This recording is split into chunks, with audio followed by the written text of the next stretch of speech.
Hello students, ਅੱਜ ਆਪਣਾ ਦੂਜਾ ਲੈਕਚਰ ਹੈ ਜੀ ਤੁਹਾਡੇ ਕੋਲ। ਤੋਂ ਡਾਇਗਰਾਮ ਮੈਂ ਪਹਿਲਾਂ ਸਕੇਲ ਨਾਲ ਬਣਾ ਕੇ ਰੱਖ ਲਈ, ਕਿਉਂਕਿ ਟੇਡੀਆਂ ਮੇਡੀਆਂ ਲਾਈਨਾਂ ਮਾਰਨ 'ਤੇ ਮਜ਼ਾ ਜਿਹਾ ਨਹੀਂ ਆਉਂਦਾ ਫਿਰ ਤੁਹਾਡੇ ਕੋਲ ਜਿਹੜਾ ਹੈਗਾ, ਕਿਉਂਕਿ ਉਹ ਤੁਸੀਂ ਮੋਬਾਈਲ 'ਚ ਉਸ ਪੋਜੀਸ਼ਨ 'ਚ ਲਿਖ ਰਹੇ ਹੁੰਦੇ ਹੋ ਨਾ, ਤੁਸੀਂ ਸਿੱਧੀਆਂ ਵੱਜਦੀਆਂ ਨਹੀਂ ਲਾਈਨਾਂ। ਤੋਂ ਆਪਣਾ ਜਿਹੜਾ ਟੌਪਿਕ ਹੈ ਉਹ ਹੈਗਾ ਐਂਗਲ ਬਿਟਵੀਨ ਲਾਈਨਸ। ਠੀਕ ਹੈ, ਲਾਈਨ ਦੇ ਵਿੱਚ ਐਂਗਲ। ਹੁਣ ਤੁਸੀਂ ਮੈਂ ਆਹ ਲਾਈਨ ਲਈ, ਮਤਲਬ ਲਾਈਨਸ ਮੈਂ ਜਿਹੜੀਆਂ ਲਈਆਂ ਨੇ ਉਹ 'ਚ ਮੈਂ ਇੱਕ AB ਲਈ ਹੈ ਐਂਡ CD ਲਈ ਹੈ। ਠੀਕ ਹੈ, AB ਅਤੇ CD ਮੈਂ ਦੋ ਲਾਈਨਾਂ ਲਈਆਂ ਨੇ, ਅਤੇ ਜੇ ਤੁਸੀਂ ਧਿਆਨ ਨਾਲ ਦੇਖੋ ਤੁਹਾਨੂੰ ਦਿਸ ਰਹੀ ਹੈ ਆਹ AB ਹੈ, ਆਹ A ਹੈ, ਆਹ B ਹੈ, ਆਹ C ਹੈ ਅਤੇ ਆਹ D ਹੈ। ਠੀਕ ਹੈ ਜੀ, ਹੁਣ ਜਿਹੜਾ ਹੈਗਾ ਤੁਹਾਡੇ ਕੋਲ AB ਅਤੇ CD 'ਚ ਆਪਾਂ ਐਂਗਲ ਥੀਟਾ ਲੈ ਲਿਆ। ਹੁਣ ਸਭ ਤੋਂ ਪਹਿਲਾ ਕੁਐਸਚਨ ਬੱਚਾ ਰਾਈਜ਼ ਕਰਦਾ ਹੈ, ਸਰ ਤੁਹਾਨੂੰ ਕਿਵੇਂ ਪਤਾ ਲੱਗਿਆ ਵੀ ਥੀਟਾ ਆਹੀ ਹੈ? ਆ ਪਾਈ ਮਾਈਨਸ ਥੀਟਾ ਵੀ ਤਾਂ ਹੋ ਸਕਦਾ। ਯੈਸ, ਤੁਸੀਂ ਠੀਕ ਹੋ ਸਰ। ਆ ਵੀ ਤਾਂ ਐਂਗਲ ਦੋ ਲਾਈਨਸ 'ਚ ਬਣ ਰਿਹਾ ਸਰ, ਆ ਵੀ ਐਂਗਲ ਤਾਂ ਦੋ ਲਾਈਨਸ 'ਚ ਬਣ ਰਿਹਾ, ਆਹ ਐਂਗਲ ਵੀ ਤਾਂ ਬਣੇ ਰਿਹਾ, ਆਹ ਐਂਗਲ ਵੀ ਤਾਂ ਬਣੇ ਰਿਹਾ। ਤਾਂ ਗੱਲ ਠੀਕ ਹੈ, ਜੇ ਤੁਹਾਡੀ ਇਮੈਜੀਨੇਸ਼ਨ ਇਸ ਚੀਜ਼ 'ਚ ਜਾਂਦੀ ਹੈ ਕਿ ਆਹ ਵਾਲਾ ਐਂਗਲ ਵੀ ਲਾਈਨ 'ਚ, ਆ ਵੀ ਐਂਗਲ ਠੀਕ ਹੈ। ਹੁਣ ਤੁਸੀਂ ਸਿੰਪਲ ਦੇਖੋ ਨਾ ਕਿ ਆਹ ਜਿਹੜਾ ਥੀਟਾ ਹੈ ਉਹ ਵਰਟੀਕਲੀ ਅਪੋਜ਼ਿਟ ਕਰਕੇ ਥੀਟਾ ਉਰੇ ਆ ਜਾਏਗਾ। ਸੋ ਇਹਦਾ ਮਤਲਬ ਇਹਨਾਂ ਦੋਨਾਂ 'ਚ ਇੱਕ ਫਾਈਂਡ ਕਰ ਲਈ। ਓਕੇ, ਅਤੇ ਆਹ ਪਾਈ ਮਾਈਨਸ ਥੀਟਾ ਹੈ ਜਿਹੜਾ, ਉਹ ਆਹ ਪਾਈ ਮਾਈਨਸ ਥੀਟਾ ਬਣ ਜਾਏਗਾ। It means angle between line ਦੇ ਦੋ ਕੇਸਿਸ ਤਾਂ ਹੈਗੇ ਹੀ ਹੈਗੇ ਨੇ। ਪਹਿਲਾ ਕੇਸਿਸ ਕਿ ਮੈਨੂੰ ਥੀਟਾ ਲੱਭ ਜੇ, ਦੂਜਾ ਮੈਨੂੰ ਪਾਈ ਮਾਈਨਸ ਥੀਟਾ ਲੱਭ ਜੇ। ਸ਼ੋਰਲੀ ਹੈ ਇਹ ਚੀਜ਼ਾਂ ਤਾਂ ਜਿਹੜੀਆਂ ਹੈਗੀਆਂ ਨੇ ਤੁਹਾਡੇ ਕੋਲ ਆਪਾਂ ਨੇ ਲੱਭਣੀਆਂ ਹੀ ਨੇ। ਸੋ ਕੋਈ ਬਹੁਤ ਜ਼ਿਆਦਾ ਔਖਾ ਕੁਐਸਚਨ ਨਹੀਂ, ਪਰ ਮੈਨੂੰ ਦਿੱਕਤ ਇਹ ਹੈ ਕਿ ਜਦੋਂ ਤੁਹਾਨੂੰ ਸਕੂਲ 'ਚ ਪੜ੍ਹਾਉਂਦੇ ਨੇ ਨਾ, ਤੁਹਾਨੂੰ ਇੱਕ ਫਾਰਮੂਲਾ ਰੱਟਿਆ ਰਟਾਇਆ ਯਾਦ ਕਰਾ ਦਿੰਦੇ, ਤੁਹਾਨੂੰ ਇਹ ਨਹੀਂ ਪਤਾ ਲੱਗਦਾ ਆਇਆ ਕਿੱਥੋਂ ਹੈ। ਔਰ ਉਹ ਰੋਟ ਮੈਮਰੀ 'ਚ ਉਹੀ 12th 'ਚ ਉਹੀ BSc 'ਚ ਪੁੱਛ ਲਓ ਕੀ ਹੁੰਦਾ ਐਂਗਲ ਬਿਟਵੀਨ, ਤਾਂ ਨਹੀਂ ਪਤਾ। ਬਣਾਉਣ ਨੂੰ ਪੁੱਛ ਲਓ ਤਾਂ ਨਹੀਂ ਪਤਾ ਕਿੱਥੇ ਬਣਦੀ ਹੈ। ਸੋ ਜਿਹੜਾ ਹੈਗਾ ਤੁਹਾਡੇ ਕੋਲ, ਇਸ ਕਰਕੇ ਆਪਾਂ ਇਸ ਆਰਟੀਕਲ 'ਤੇ ਫੋਕਸ ਕਰਨਾ। ਆਰਟੀਕਲ ਕਿਆ ਹੈ, 2 ਮਿੰਟ ਦਾ ਕੁਐਸਚਨ ਦੀ ਤਰ੍ਹਾਂ ਹੀ ਹੈ। ਅਗਰ ਅਸੀਂ JEE 'ਚ ਕੁਐਸਚਨ ਸੋਲਵ ਕਰਨੇ ਤਾਂ ਸ਼ਿਓਰਲੀ ਫੋਕਸ ਕਰਿਓ। ਥੀਟਾ 2 ਨੂੰ ਮੈਂ ਥੀਟਾ 1 ਪਲਸ ਥੀਟਾ ਲਿਖ ਸਕਦਾ ਵਾਂ, ਆਰਾਮ ਨਾਲ ਲਿਖ ਸਕਦਾ ਵਾਂ। ਕਿਉਂਕਿ ਐਕਸਟੀਰੀਅਰ ਐਂਗਲ ਨਾ some of interior opposite angle ਦੇ ਬਰਾਬਰ ਹੁੰਦਾ। ਸੋ ਮਤਲਬ exterior angle property, exterior angle property ਇਹ ਤੁਸੀਂ 7th ਕਲਾਸ 'ਚ ਪੜ੍ਹੀ ਹੈ। ਇੱਥੋਂ ਨਾ ਤੁਹਾਡਾ ਥੀਟਾ ਨਿਕਲਿਆ ਹੈ, ਥੀਟੇ ਦੀ ਵੈਲਿਊ ਨਿਕਲ ਗਈ ਥੀਟਾ 2 ਮਾਈਨਸ ਥੀਟਾ 1, ਕਿਉਂਕਿ ਬੇਸਿਕਲੀ ਮੇਰਾ ਫੋਕਸ ਥੀਟੇ 'ਤੇ ਹੈ। ਜੇ ਮੇਰਾ ਫੋਕਸ ਥੀਟੇ 'ਤੇ ਮੈਂ ਥੀਟਾ ਹੀ ਲੱਭੂੰਗਾ। ਠੀਕ ਹੈ ਜੀ, ਉਸ ਤੋਂ ਬਾਅਦ ਨਾ ਮੈਂ ਟੈਨ ਲੈ ਲਓ ਦੋਨੋਂ ਪਾਸੇ। ਟੈਨ ਥੀਟੇ ਨੂੰ ਸਲੋਪ ਆਫ ਦਾ ਲਾਈਨ ਕਹਿੰਦੇ ਆ। ਠੀਕ ਹੈ ਜੀ, ਪੱਕੀ ਗੱਲ ਹੈ। ਬਟ ਇਹ ਵਾਲਾ ਐਂਗਲ ਟੈਨ ਥੀਟਾ ਜਿਹੜਾ ਹੈਗਾ ਇਹ ਐਂਗਲ ਇਹਨਾਂ ਦੇ ਵਿੱਚ ਹੈ, ਇਹ ਐਂਗਲ ਬਿਟਵੀਨ ਹੈ। ਬਟ ਆਹ ਟੈਨ ਥੀਟਾ ਸਲੋਪ ਰਿਪਰਜੈਂਟ ਕਰੂਗਾ ਜਦੋਂ ten theta 2 minus ten theta 1 plus ten theta 2 ten theta 1। ਹੁਣ ਇਹ ਵਾਲੀ ਲਾਈਨ ਐਕਸ ਐਕਸਿਸ ਨਾਲ ਆਹ ਐਂਗਲ ਬਣਾਉਂਦੀ ਹੈ, ਇਹਦਾ ਮਤਲਬ ਟੈਨ ਥੀਟਾ 1 ਇਹਦੀ ਪੱਕੀ ਗੱਲ ਹੈ ਕਿ ਸਲੋਪ ਹੋਏਗੀ ਤੁਹਾਡੇ ਕੋਲ, ਸ਼ਿਓਰਲੀ ਹੈ। ਇਹ ਜਿਹੜਾ 2 ਵਾਲੀ ਹੈ ਇਹਦੀ ਲਾਈਨ, ਅਸੀਂ ਐਂ ਕਹਿ ਸਕਦੇ ਹਾਂ ਨਾ ਟੈਂਜੈਂਟ ਥੀਟਾ 2 ਨੂੰ M2, ਕਿਉਂਕਿ ਐਕਸ ਐਕਸਿਸ ਨਾਲ ਬਣੀ ਹੋਈ ਲਾਈਨ ਹੈ, ਇਹ ਐਕਸ ਐਕਸਿਸ ਹੈ।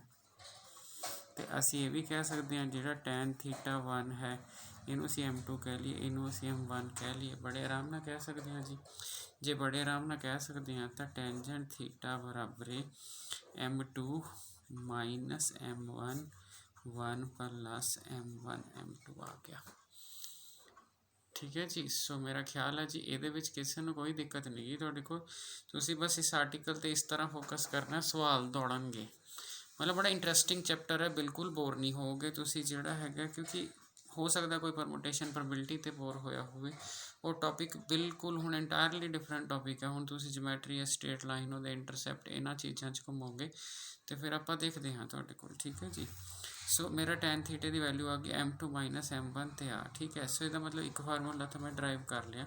ਸੋ ਇਹ ਡਾਇਗਰਾਮ ਤੋਂ ਤੁਹਾਨੂੰ ਦਿਸ ਰਿਹਾ ਜੀ, ਮੈਂ ਅੱਗੇ ਲਿਖਦਾ ਤਾਂ ਮੇਰਾ ਟੈਨ ਥੀਟਾ ਜਿਹੜਾ ਆ ਗਿਆ, tan theta M2 minus M1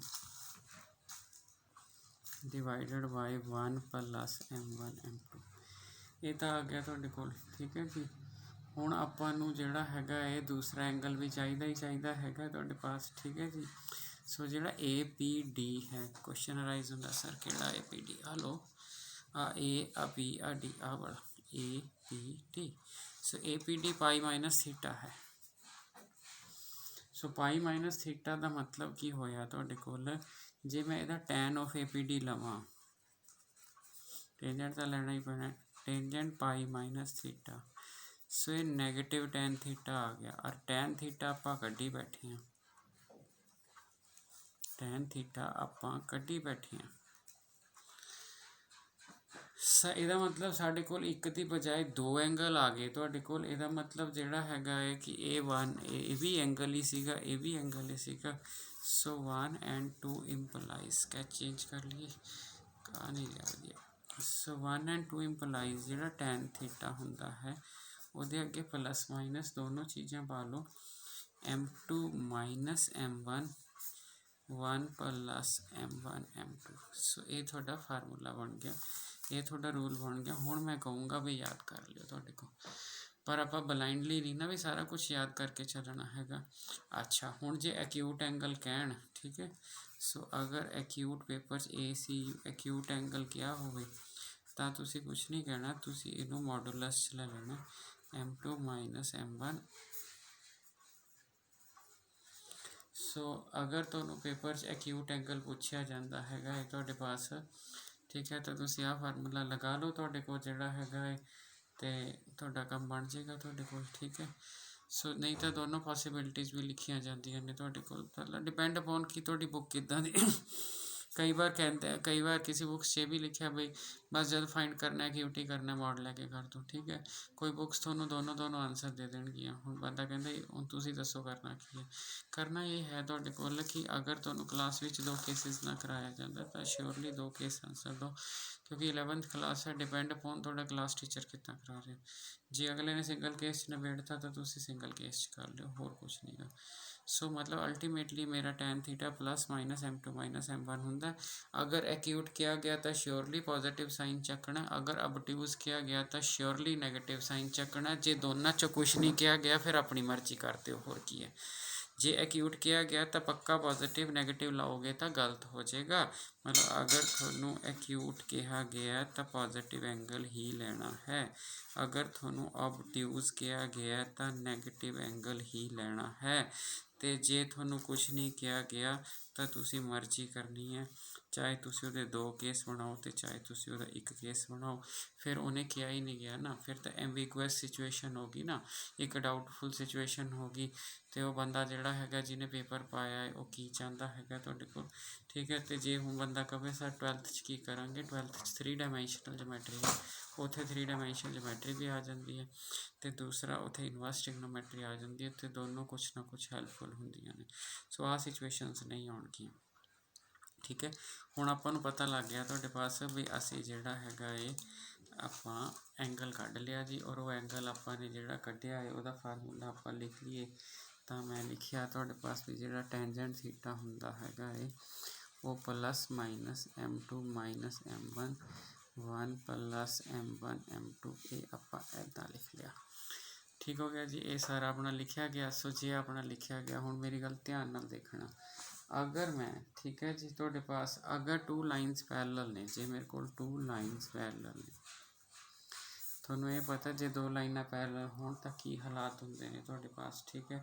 तो जिहड़ा हैगा एंगल बिटवीन दैम उन्हां ते 0 होएगा, क्योंकि या पैरेलल का मतलब या तो वो उत्ते ही चल रही है, कोइंसाइड ही कर गई, या फिर हवा च, तो उस केस में थीटा 0 होंदा है। अगर थीटा 0 होंदा तो आ 0 तुसीं इत्थे लिया के भर दिता,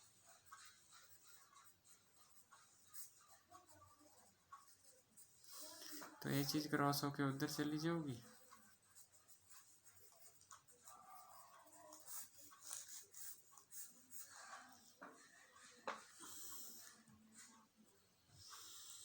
सो M1 इक्वल टू M2 आ गया। ਇਹਦਾ मतलब कंडीशन ऑफ पैरेललिज्म की है।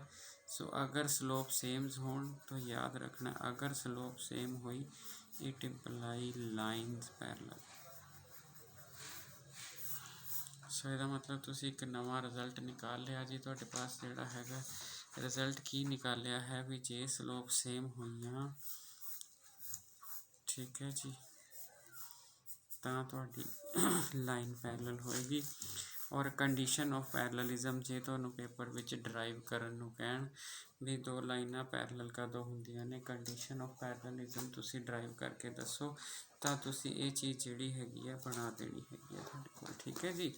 ਸੋ ਐਂਗਲ ਤੋਂ ਸਟਾਰਟ ਕਰਨਾ ਤੇ ਉਹ ਹੋ ਜਾਣਾ। ਤੇ ਅਗਰ ਮੈਂ ਕਹਿਦਾ ਟੂ ਲਾਈਨਸ ਪਰਪੈਂਡੀਕੂਲਰ ਹੈ ਤਾਂ ਕੀ ਹਾਲਾਤ ਹੋਣਗੇ ਤੁਹਾਡੇ ਕੋਲ। ਠੀਕ ਹੈ ਜੀ। ਪਰਪੈਂਡੀਕੂਲਰ ਦੇ ਵਿੱਚ ਕੀ ਹੁੰਦਾ ਇਹ ਥੋੜ੍ਹਾ ਜਿਹਾ ਨਾ ਬੜਾ ਮਤਲਬ ਕੈਲਕੂਲੇਸ਼ਨ ਬਹੁਤ ਈਜ਼ੀ ਹੈ, ਪਰ ਉਹਦਾ ਕਨਸੈਪਟ ਥੋੜ੍ਹਾ ਜਿਹਾ ਗਹਿਰਾ ਹੈਗਾ ਤੁਹਾਡੇ ਕੋਲ। ਮਤਲਬ ਤੁਸੀਂ ਜਦੋਂ ਦੇਖੋ ਨਾ ਇਹਦਾ ਸਮਥਿੰਗ ਕੋਈ ਵੀ ਚੀਜ਼ ਹੋਵੇ ਉਹਦੇ ਅਗਰ ਉਹ ਜ਼ੀਰੋ ਆ ਜਾਂਦਾ ਤਾਂ ਆਂਸਰ ਇਨਫਾਈਨਾਈਟ ਆਉਂਦਾ। ਸਮਥਿੰਗ ਉੱਤੇ ਕੁਛ ਵੀ ਹੋਵੇ ਅਗਰ ਨੀਚੇ ਜ਼ੀਰੋ ਆ ਗਿਆ ਤਾਂ ਉਸਨੇ ਇਨਫਾਈਨਾਈਟ ਆਉਣਾ। ਠੀਕ ਹੈ। ਹੁਣ ਆਪਾਂ ਟੂ ਲਾਈਨਸ ਪਰਪੈਂਡੀਕੂਲਰ ਦੀ ਅਗਰ ਕੰਡੀਸ਼ਨ ਲਾਈਏ, ਆਪਾਂ ਕਹੀਏ ਟੂ ਲਾਈਨਸ ਪਰਪੈਂਡੀਕੂਲਰ। ਠੀਕ ਹੈ ਜੀ। ਸੋ ਦੋ ਲਾਈਨਾਂ ਪਰਪੈਂਡੀਕੂਲਰ ਨੇ ਤੁਹਾਡੇ ਕੋਲ ਤਾਂ ਕੀ ਹਾਲਾਤ ਹੋਣਗੇ। ਆਪਾਂ ਪੇਜ ਲੈ ਲਈਏ ਜੀ।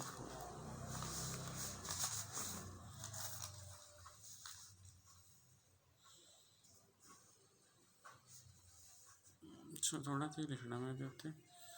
ਤੋ ਜਿਹੜਾ ਹੈਗਾ ਮੈਨੂੰ ਉਹਨੇ ਕਿਹਾ ਟੂ ਲਾਈਨਸ ਪਰਪੈਂਡੀਕੂਲਰ।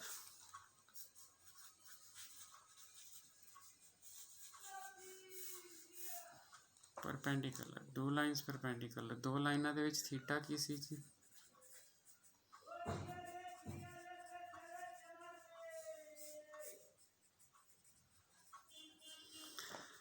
ਠੀਕ ਹੈ ਜੀ। ਸੋ ਆਹ ਐਂਗਲ ਸੀ ਨਾ। ਹੁਣ ਜਦੋਂ ਤੁਹਾਨੂੰ ਇਹਨੇ ਕਿਹਾ ਹੋਇਆ ਕਿ ਟੂ ਲਾਈਨਸ ਪਰਪੈਂਡੀਕੂਲਰ ਨੇ, ਪਰਪੈਂਡੀਕੂਲਰ ਦਾ ਮਤਲਬ ਥੀਟਾ ਕੀ ਹੋ ਗਿਆ ਉਹਨਾਂ 'ਚ 90 ਡਿਗਰੀ।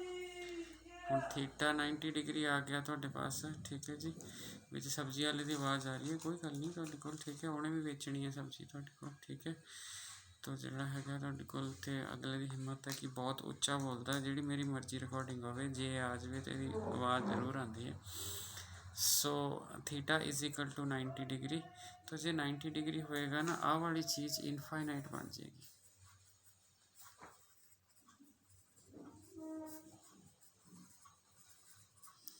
ਹੁਣ ਤੁਸੀਂ ਦੇਖੋਗੇ ਕਿ ਇੱਕ ਸਾਈਡ ਇਨਫਾਈਨਾਈਟ ਹੈ ਤਾਂ ਦੂਜੀ ਵੀ ਤਾਂ ਇਨਫਾਈਨਾਈਟ ਹੀ ਹੋਣੀ ਚਾਹੀਦੀ। ਇਨਫਿਨਿਟੀ ਨੂੰ ਇਨਫਿਨਿਟੀ ਇਕੁਏਟ ਕਰ ਸਕਦਾ।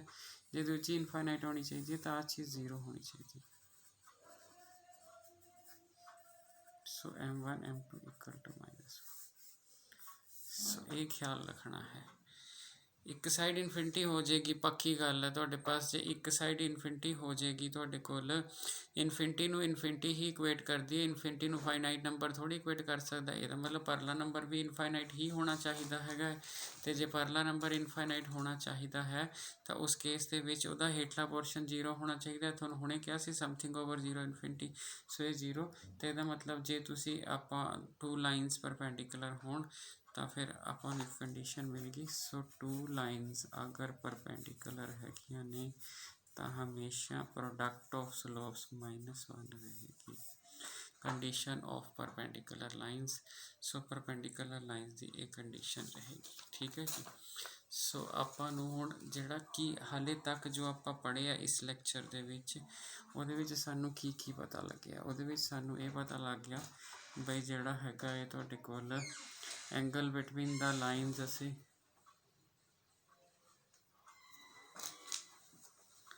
ਸੋ ਐਂਗਲ ਬਿਟਵੀਨ ਦਾ ਲਾਈਨਸ ਜਿਹੜਾ ਹੈਗਾ ਤੁਹਾਡੇ ਪਾਸ ਉਹ ਨਿਕਾਲ ਸਕਦੇ ਹਾਂ। ਤੁਹਾਡੇ ਕੋਲ ਇਹ ਚੀਜ਼ ਆਪਾਂ ਨੂੰ ਪਤਾ ਲੱਗ ਗਈ।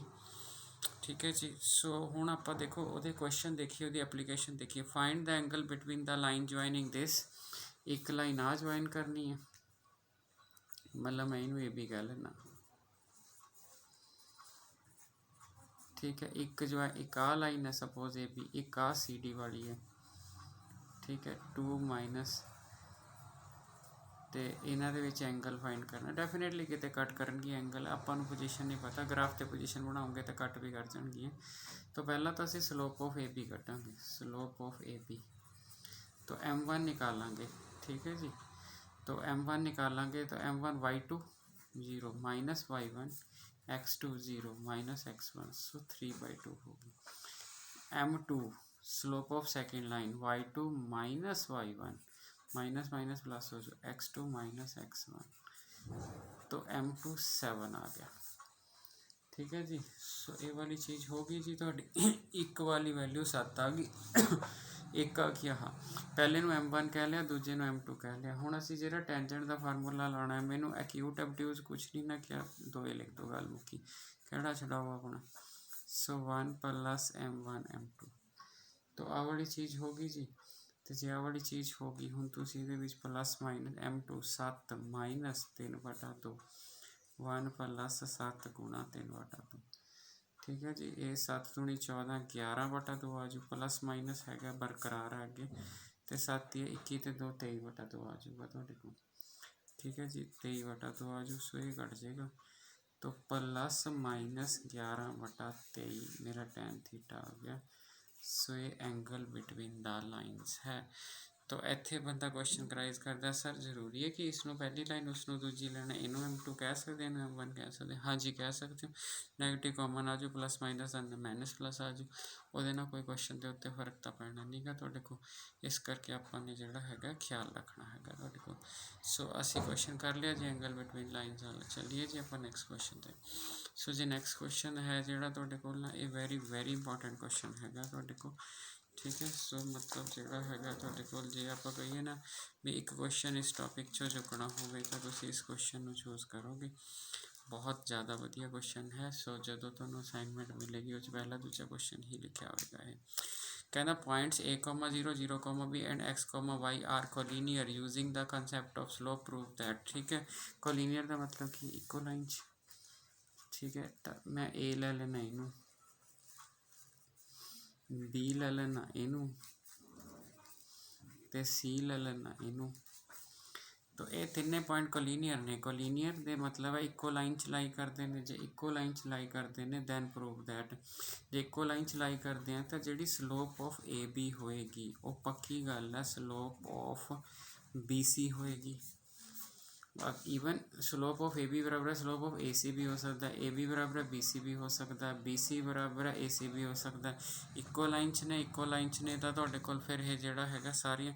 ਹੁਣ ਜੇ ਸਲੋਪ ਆਫ AB ਕੱਢੋਗੇ y2 ਕੌਣ ਹੈ B - y1 ਹੈ ਨਾ, y2 - y1 x2 minus is equal to slope of BC y2 - y1 y1। ਜੇ ਨਾ ਬਣੇ ਤਾਂ ਕੋਈ ਹੋਰ ਆਪਸ਼ਨ ਤੁਸੀਂ ਯੂਜ਼ ਕਰ ਸਕਦੇ ਹੋ, ਐਡੀ ਕੋਈ ਰੋਲੇ ਵਾਲੀ ਗੱਲਬਾਤ ਹੈ ਨਹੀਂ, ਵੈਸੇ ਨੇ ਬਣ ਹੀ ਜਾਣਾ। ਠੀਕ ਹੈ ਜੀ, ਸੋ ਤੁਸੀਂ x ਨਾਲ ਗੁਣਾ ਕਰਤੀ ਜੀ, ਇੱਧਰ ਆ ਗਿਆ ਤੁਹਾਡਾ y ਨਾਲ a, x ਤਾਂ ਇਸ ਤਰਫ ਆ ਗਿਆ, y ਨਾਲ a ਆ ਗਿਆ, ਪਲੱਸ a ਵੀ ਆ ਗਿਆ। ਸੋ ਇੱਥੇ ਤੱਕ ਹੋ ਗਿਆ ਜੀ, ਮੇਰਾ ਖਿਆਲ ਹੈ ਕੋਈ ਦਿੱਕਤ ਵਾਲੀ ਗੱਲ ਨਹੀਂ ਹੈਗੀ ਤੁਹਾਡੇ ਕੋਲ। ਜੇ ਕੋਈ ਦਿੱਕਤ ਵਾਲੀ ਗੱਲ ਨਹੀਂ ਗੀ ਤਾਂ ਇਹ ਬਣ ਗਿਆ XB ਜਮਾ YA ਬਰਾਬਰ AB। AB ਨਾਲ ਡਿਵਾਈਡ ਕਰ ਦਿਓ, x ਨੀਚੇ A ਆ ਜਾਏਗਾ, y ਨੀਚੇ B ਆ ਜਾਏਗਾ, ਇੱਥੇ 1 ਆ ਜਾਏਗਾ। ਸੋ ਇਹ ਮੇਰੀ ਜਿਹੜੀ ਹੈਗੀ ਹੈ ਆਪਸ਼ਨ ਕਲੀਅਰ ਹੋਗੀ। ਸੋ ਇਹ ਵੈਰੀ ਇੰਪੋਰਟੈਂਟ ਕੁਐਸਚਨ ਹੈ ਜੀ, ਇਸ ਕੁਐਸਚਨ 'ਤੇ ਫੋਕਸ ਕਰਨਾ ਹੈ ਵੀ ਇਹ ਕੁਐਸਚਨ ਆਪਾਂ ਨੇ ਕਿੱਦਾਂ ਹੈਂਡਲ ਕਰਨਾ ਹੈ। ਠੀਕ ਹੈ ਜੀ, ਸੋ ਚੱਲੀਏ ਅਗਲੇ ਕੁਐਸਚਨ ਦੇ ਉੱਤੇ। ਲਿਖਿਆ ਹੋਇਆ ਹੈ तो वो क्वेश्चन की कह रहा है, अगेन क्वेश्चन वेरी इंपॉर्टेंट है जी। सो वेरी इंपॉर्टेंट है, कहना find the value of y so that line this is parallel to. ठीक है, मतलब थोड़ी एक 3, y सपोज ए है, सपोज ही है, तुसी जो मर्जी मनो ये कोई। ठीक है, इत्थे मैं इनू कह लेना C - 1 4 तो इनू मैं D कह लेना। सो AB पैरेलल टू CD है, देयरफॉर होएगा कि ਸਲੋਪ ਸੇਮ ਹੋਏਗੀ। ਹੁਣੇ ਪੜ੍ਹਾ ਕੇ ਹਰਿਆ ਨਾ, ਜੇ ਦੋ ਲਾਈਨਾਂ ਪੈਰਲਲ ਹੋਣ, ਇਹ ਜਿਹੜੀਆਂ ਇਹ ਮੈਂ ਬਣਾਈਆਂ ਨਹੀਂ ਹੈ, ਮੈਂ ਤਾਂ ਇੱਕ ਰਫ ਕੰਮ ਲਿਖਿਆ। ਤੁਸੀਂ ਕਹੋ ਪੈਰਲਲ ਇੱਥੇ ਨਹੀਂ ਸਰ, ਇੱਥੇ ਕਿਉਂ ਨਹੀਂ ਬਣਾਈ, ਇਹ ਤਾਂ ਜਸਟ ਮੈਂ ਪੁਆਇੰਟ ਲਿਖੇ ਨੇ ਔਰ ਕਹਿ ਦਿੱਤਾ ਕਿ ਪੈਰਲਲ ਹੈ ਤਾਂ ਜਿਹੜਾ ਸਲੋਪ ਸੇਮ, ਤਾਂ ਸਲੋਪ ਇਹਦੀ y2 ਹੋ ਗਿਆ 7 - y x2 y2 6 - 4 x2 0 minus ਦਾ ਪਲੱਸ। ਸੋ 7 - y ਨੀਚੇ -1 ਇੱਥੇ 2। ਸੋ ਇਹਦਾ ਮਤਲਬ 7 - y ਬਰਾਬਰ ਹੈ -2। ਸੋ y ਉੱਧਰ ਚਲਾ ਗਿਆ, ਇੱਧਰ y ਇਜ਼ ਇਕਲ ਟੂ 9 ਆ ਗਿਆ। ਸੋ ਇੱਕ ਇੰਨਾ ਕੁ ਕੁਐਸਚਨ ਸੀਗਾ ਤੁਹਾਡੇ ਕੋਲ। ਠੀਕ ਹੈ, तो ਆਪਾਂ ਨੂੰ ਕੀ ਕੀਤਾ ਸੀ, find the value so that line this and this is parallel to line this. ਦੋ ਲਾਈਨਾਂ ਆਪਸ ਵਿੱਚ ਪੈਰਲਲ ਦਿੱਤੀਆਂ ਹੋਈਆਂ ਸੀਗੀਆਂ। ਜੇ ਲਾਈਨਾਂ ਪੈਰਲਲ ਦਿੱਤੀਆਂ ਹੋਈਆਂ ਨੇ ਤਾਂ ਤੁਸੀਂ ਕੀ ਕਰਨਾ ਹੈ, ਤੁਸੀਂ ਸਲੋਪ ਸੇਮ ਕਰ ਦੇਣੀ ਹੈ। ਸਲੋਪ ਜਦੋਂ ਸੇਮ ਹੋ ਗਈ ਤੁਹਾਡੇ ਕੋਲ ਜਿਹੜਾ ਹੈਗਾ ਤੁਹਾਡਾ ਕੁਐਸਚਨ ਆਰਾਮ ਨਾਲ ਹੋ ਜਾਣਾ, ਕਿਉਂਕਿ ਹੁਣ ਤਾਂ ਤੁਹਾਨੂੰ ਮੈਂ ਰੀਜ਼ਨ ਵੀ ਬਣਾ ਕੇ ਦੇ ਦਿੱਤਾ ਕਿ ਸਲੋਪ ਸੇਮ ਹੋਵੇ ਤਾਂ ਕਿਸ ਤਰ੍ਹਾਂ ਹੈਂਡਲ ਹੁੰਦੀ ਹੈਗੀ ਹੈ। ਸੋ ਇਹ ਵਾਲਾ ਕੁਐਸਚਨ ਵੀ ਹੋ ਗਿਆ ਤੁਹਾਡੇ ਕੋਲ। ਸੋ ਨੈਕਸਟ ਕੁਐਸਚਨ ਦੇਖੀਏ ਜੀ ਆਪਾਂ ਤੁਹਾਡੇ ਕੋਲ, ਠੀਕ ਹੈ। ਸੋ ਇਹ ਕੁਐਸਚਨ ਕੀ ਕਹਿ ਰਿਹਾ ਹੈਗਾ ਤੁਹਾਡੇ ਕੋਲ, ਕਹਿੰਦਾ ਵਿਦਾਊਟ ਯੂਜ਼ਿੰਗ ਪਾਈਥਾਗੋਰਸ ਥਿਓਰਮ, ਠੀਕ ਹੈ। Without using Pythagoras theorem, Pythagoras ਨਹੀਂ ਯੂਜ਼ ਕਰਨੀ ਹੈਗੀ। Without using Pythagoras theorem show that these are the vertices of right angle triangle. Okay, ਕਹਿੰਦਾ ਇਹ ਵਰਟਿਸਿਸ ਨੇ ਰਾਈਟ ਐਂਗਲ ਟ੍ਰਾਇੰਗਲ ਦੇ, ਤੇ ਬਟ ਤੁਸੀਂ ਥਿਓਰਮ ਨਹੀਂ ਯੂਜ਼ ਕਰਨੀ। ਨਹੀਂ ਯੂਜ਼ ਕਰਨੀ ਕੋਈ ਗੱਲ ਨਹੀਂ। ਰਾਈਟ ਐਂਗਲ ਟ੍ਰਾਇੰਗਲ ਹੁੰਦੀ ਕਿੱਦਾਂ ਦੀ ਹੈ, ਰਾਈਟ ਐਂਗਲ ਟ੍ਰਾਇੰਗਲ ਇੱਦਾਂ ਦੀ ਹੈ, ਉਹ 'ਚ ਇੱਕ ਐਂਗਲ 90 ਹੁੰਦਾ ਤਾਂ ਆਪਾਂ ਨੂੰ ਪਤਾ ਨਹੀਂ ਕਿਹੜਾ ਐਂਗਲ 90 ਹੁੰਦਾ, ਤਾਂ ਇਹਦੇ ਵਿੱਚ ਸਾਈਡਾਂ ਕੀ ਹੋਣਗੀਆਂ, A B ਅਤੇ C। ਇੱਦਾਂ ਹੀ ਹੋਣਗੀਆਂ A B C, ਮਤਲਬ ਮੈਂ ਇਹਦੇ ਹਿਸਾਬ ਨਾਲ ਨਹੀਂ ਲਿਖ ਰਿਹਾ, ਤੁਸੀਂ ਜਿੱਦਾਂ ਮਰਜ਼ੀ ਲਿਖ ਲਓ ਤੁਹਾਡੇ ਕੋਲ, ਠੀਕ ਹੈ। ਜੇ ਲਿਖਣਾ ਤਾਂ ਵੀ ਕੋਈ ਗੱਲ ਨਹੀਂ, ਤੁਸੀਂ ਮੰਨ ਲਓ ਇਹ ਕਹਿ ਲਓ ਤੁਹਾਡੇ ਕੋਲ ਬਈ A ਨੂੰ 4 ਕਹਿ ਲਓ, ਪਤਾ ਨਹੀਂ ਮੈਨੂੰ ਵੀ ਕਿੱਥੇ ਆਉਣਗੇ, ਤੁਸੀਂ ਕਹੋ ਸਰ ਐਗਜ਼ੈਕਟਲੀ ਕਹਿ ਸਕਦੇ ਹੋ, ਨਹੀਂ, ਪਰ ਆਪਾਂ ਇੱਕ ਇਕੁਏਸ਼ਨ ਆਪਸ਼ਨ ਤਾਂ ਬਣਾ ਲੈਂਦੇ ਹਾਂ। ਜੇ ਨਾ ਹੋਇਆ ਮੈਂ ਹੁਣੇ ਡਾਇਗਰਾਮ ਬਦਲ ਦੇਣਾ, ਤਾਂ ਰਫਲੀ ਮੈਂ ਸਪੋਜ਼ ਇੱਦਾਂ ਦੀ ਬਣਾ ਲਈ ਤੁਹਾਡੇ ਕੋਲ, ਠੀਕ ਹੈ ਜੀ। ਜੇ ਨਹੀਂ ਬਣੂਗਾ ਤਾਂ ਕੋਈ ਦਿੱਕਤ ਨਹੀਂ ਗੀ ਤੁਹਾਡੇ ਕੋਲ। ਸਪੋਜ਼ ਆਪਾਂ ਨੇ ਇਹ ਵਾਲੀ ਚੀਜ਼ ਬਣਾ ਲਈ, ਤੁਸੀਂ ਸਲੋਪ ਆਫ AB ਕੱਢੋ। ਮੈਂ ਤੁਹਾਨੂੰ ਡਾਇਗਰਾਮ ਚੇਂਜ ਕਰ ਦਿੰਦਾ 2 ਮਿੰਟ 'ਚ। ਤੁਸੀਂ ਜਿਹੜਾ ਹੈਗਾ slope of AB ਨਿਕਾਲੋ। AB the slope ਜਿਹੜੀ ਨਿਕਾਲਣੀ ਹੈ ਉਹ ਕਿਵੇਂ ਨਿਕਲੂਗੀ, y2 - y1, ਆ ਲਓ y2 5 - 4 ਹੈ ਨਾ, x2 - x1 3 - 4, ਸੋ -1 ਆ ਗਿਆ slope of AB। AB the slope -1 ਆ ਗਈ। ਕਿਆ CB ਦੀ 1 ਹੈ, ਇਹ ਦੇਖਦੇ ਹਾਂ, ਨਹੀਂ ਤਾਂ ਅੱਖਰ ਬਦਲ ਦਾਂਗੇ। ਸਲੋਪ ਆਫ CB, ਤਾਂ slope of CB the slope ਹੈ ਜਿਹੜੀ ਤੁਹਾਡੇ ਕੋਲ -1 - 5 y2 - y1 -1 -4 -3 ਸੌਰੀ, ਸੋ ਇਹ ਆ ਗਈ -6 ਤੇ -4, ਠੀਕ ਹੈ। ਦੇਖੋ -1 -5, ਓਕੇ, -1 - 3, ਠੀਕ ਹੈ, ਓਕੇ, -6 - 4 ਮਾਈਨਸ ਕੱਟਿਆ ਗਿਆ, ਪਰ ਇਹ ਆ ਗਈ 3/2। ਸੋ 3/2 ਨਾਲ ਸਾਡਾ ਸਰਨਾ ਨਹੀਂ ਗਾ, ਤਾਂ ਇਹਦਾ ਮਤਲਬ ਆਹ ਤਾਂ ਨਹੀਂ ਆਪਸ਼ਨ ਬਣਨੀ, ਇਹ ਡਾਇਗਰਾਮ ਨਹੀਂ ਠੀਕ ਰਹੇਗੀ। ਕੋਈ ਗੱਲ ਨਹੀਂ, ਅੱਗੇ ਦੇਖਦੇ ਹਾਂ ਜੇ slope of AC। Slope of AC the slope ਹੋਊਗੀ 4 -1 ਆਉਣਾ ਤਾਂ +1 ਆ ਜਾਣਾ। AC ਹੈ ਨਾ, AC ਹੈ y2 ਹੈਗਾ ਮਾਈਨਸ, ਤੁਸੀਂ ਇੱਥੋਂ ਲਾਓ AC, y2 ਹੈਗਾ -1 -y1, ਠੀਕ ਹੈ, x2 ਹੈ -1 ਸੋ ਇਹ ਆ ਗਿਆ 1। ਤਾਂ AC ਤੇ AB ਦੀ ਸਲੋਪ ਜਿਹੜੀ ਹੈ ਤੁਹਾਡੇ ਕੋਲ, ਉਹਦਾ ਪ੍ਰੋਡਕਟ ਜਿਹੜਾ ਹੈ ਉਹ 1 -1 ਆ ਰਿਹਾ। AC AB, ਇਹਦਾ ਮਤਲਬ ਰਾਈਟ ਐਂਗਲ A ਤੇ ਚਾਹੀਦਾ। ਉਰੇ A ਕਰ ਲਓ, ਉਹਨਾਂ ਨੂੰ ਤਾਂ ਕੁਛ ਨਾ ਕਹੋ, ਉਰੇ A ਕਰ ਲਓ, ਇੱਥੇ C ਰਹਿਣ ਦਿਓ, ਇੱਥੇ B ਰਹਿ ਲਓ। ਮਤਲਬ ਇਸ ਡਾਇਗਰਾਮ ਨੂੰ ਤੁਸੀਂ ਚਾਹੇ ਦੁਬਾਰਾ ਬਣਾ ਸਕਦੇ ਹੋ, ਮਤਲਬ ਇਹਨੂੰ ਰਹਿਣ ਦਿਓ ਤੁਸੀਂ, ਕਿਉਂਕਿ ਪਹਿਲਾਂ ਤਾਂ ਮੈਂ ਰਫ ਬਣਾਈ ਸੀ ਨਾ, ਮੈਨੂੰ ਨਹੀਂ ਨਾ ਪਤਾ ਸੀ ਕਿੱਥੇ। ਹੁਣ ਤੁਸੀਂ ਬੜੇ ਆਰਾਮ ਨਾਲ ਕਹਿ ਸਕਦੇ ਹੋ, ਕਿਉਂਕਿ AB ਤੇ AC, ਸੋ A ਤੇ ਰਾਈਟ ਐਂਗਲ ਬਣਨਾ, ਗੱਲ ਖਤਮ ਹੈ। ਬਾਕੀ 2 ਜਿੱਧਰ ਮਰਜ਼ੀ ਲਾਓ। ਸੋ ਤੁਸੀਂ ਇਹਨੂੰ M1 ਕਹਿ ਲਿਆ, ਇਹਨੂੰ ਤੁਸੀਂ M2 ਕਹਿ ਲਿਆ, ਇਹਨੂੰ ਤੁਸੀਂ M3 ਕਹਿ ਲਿਆ। ਸੋ M1 ਤੇ M3 ਦੀ ਪ੍ਰੋਡਕਟ -1 ਹੈ। ਮੈਂ ਸਟਾਰਟਿੰਗ 'ਚ ਤੁਹਾਨੂੰ ਕਿਹਾ ਸੀ ਮੈਨੂੰ ਨਹੀਂ ਪਤਾ ਡਾਇਗਰਾਮ 'ਚ ਕਿੱਥੇ ਹੈਗੀ ਹੈ ਕਿ ਨਹੀਂ, ਇੱਕ ਰਫ ਸੀਗੀ ਉਰੇ, ਰਫ ਡਾਇਗਰਾਮ ਹੈ। ਅਸਲ 'ਚ ਪਤਾ ਲੱਗਿਆ ਵੀ AB ਤੇ AC ਕਾਮਨ A ਆਉਂਦਾ, ਤਾਂ A ਤੇ ਰਾਈਟ ਐਂਗਲ ਹੋਊਗਾ, AC ਤੇ AB ਦੀ ਸਲੋਪ। ਸੋ ਤੁਹਾਡੇ ਪਾਸ ਦੇਅਰਫੋਰ ਕੀ ਹੋਊਗਾ, ਰਾਈਟ ਐਂਗਲ ਟ੍ਰਾਇੰਗਲ। ਤਾਂ ਇਹ ਵਾਲਾ ਹੋ ਗਿਆ ਜੀ ਤੁਹਾਡਾ। ਸੋ ਬਸ ਇੱਥੇ ਤੁਹਾਡਾ ਲੈਕਚਰ ਖਤਮ ਹੈ ਜੀ, ਬਾਕੀ ਨੈਕਸਟ ਲੈਕਚਰ ਡਿਸਕਸ ਕਰਦੇ ਹਾਂ। Thank you.